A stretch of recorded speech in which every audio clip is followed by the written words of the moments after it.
Boxing fans, this is going to be a weekend to remember. There's major fights all weekend long, and I know you are not going to want to miss a single second. And while you're watching, don't forget to get in on all the action with my partners, DraftKings Sportsbook. DraftKings is offering all new customers $200 in bonus bets instantly after betting just $5. So don't wait. Sign up right now. All you got to do is download the DraftKings app. When you sign up, use my promo code Sonnen. DraftKings, the crown is yours. Stay in on the action and use your $200 in same-game parlays for a chance at an even bigger payout. Combine multiple bets together from the same fight. Love the thrill of live betting? DraftKings has got you covered. Bet live on in-progress fights as they happen, making watching the game that much more exciting. If sports betting is not yet available in your state, don't worry. You can still join in on all the fun with DraftKings Pick 6, giving you a shot to win cash prizes. Download the DraftKings Sportsbook app right now. New customers use my promo code Sonnen. Bet just $5 and you will get $200 in bonus bets instantly. That's promo code Sonnen only at DraftKings Sportsbook. The Ritter. In the headlines, co-main event this weekend opposite Bo Nickel, fight made by yours truly, but that's still a name that's kind of getting out there a little bit. And he did a very interesting interview. He's getting ready to fight Bo Nickel, so there's some media opportunities, and they get off course a little bit. They're looking at his division. They asked him a question: who do you think is going to win with Chimaev and Dricus Du Plessis? Well, it turns out the Renner has trained with both of them. Now, that's very interesting to me. And it's very hard to get anybody to talk about those workouts, which, by the way, he didn't do. He did not tell us how he did with Dricus. He did not tell us how he did with Chimaev, and I wish that he would have. But he did use himself as a middleman to make a comparison between those two. That's very, very interesting. Who do you think he went with? He said, and I'm going to summarize for you, but that there's going to be an early storm by Chimaev. But he believes Dricus can sustain the storm, and each passing minute favors Dricus. Now, what he's talking about there, without going into detail, is conditioning. That's what he's talking about, that he thinks that Chimaev's energy going to go down a little bit and that Dricus stands strong. Okay, and that's basically every fight that you ever see.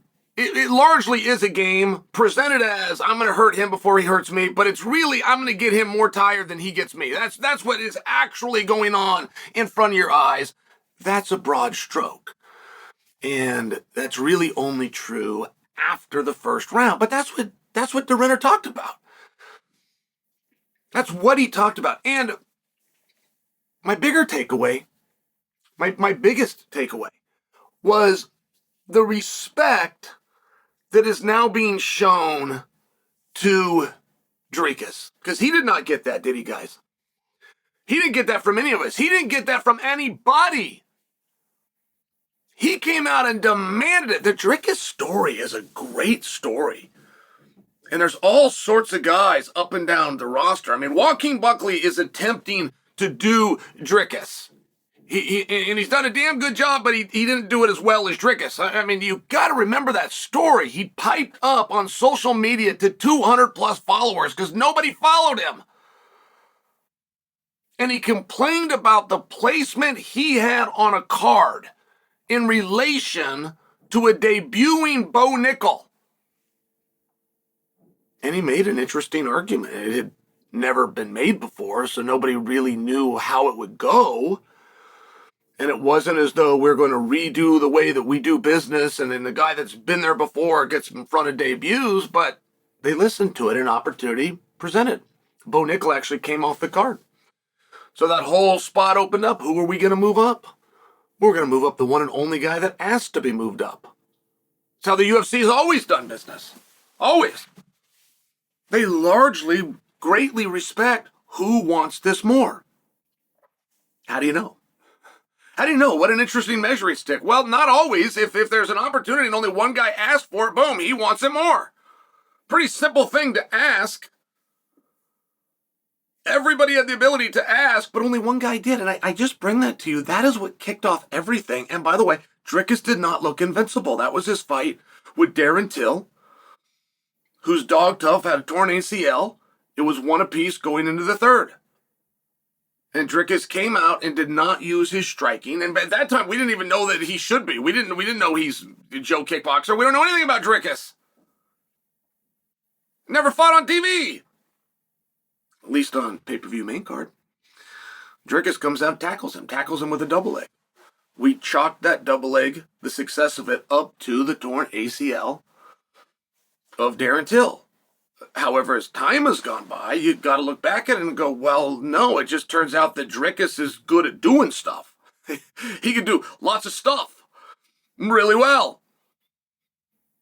And guys still were resistant of him, myself included. I mean, we drew him right into Robert Whittaker from there.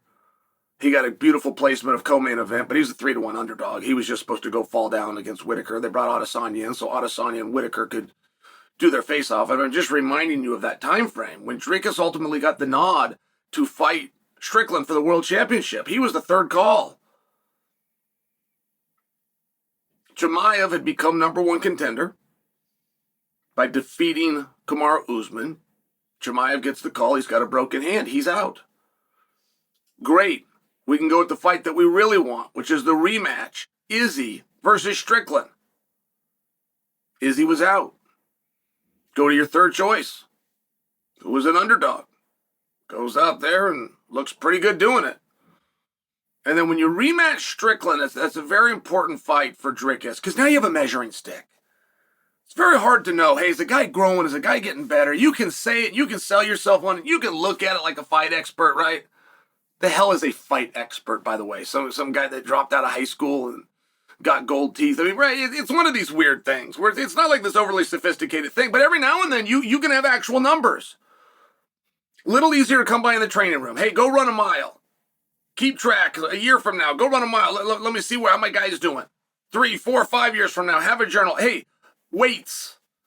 How you doing on the bench press, for example? Well, but those have numbers. Those plates have numbers on the side. So if you keep a log, you can look. You can see, hey, is he as strong now as he was then? Is he stronger now than he was then? But it's hard to do an actual competition. Well, with one exception, if you rematch a guy. Now it's a matter of how do I look against this guy, the exact same guy doing the exact same thing. How do I look today versus then? And points for Dricus. He looked incredible. He showed incredible growth. And there are things that will happen. You want to build a guy's confidence, you want to tell him how important confidence is, give the guy a world championship, see what he does. Like there's something about that will all of a sudden change their approach. Maybe it was as simple as that with Dricus. I don't know, but he's finally getting the respect, and now he's got a guy like DeRenner coming out publicly, putting him over. It's very interesting.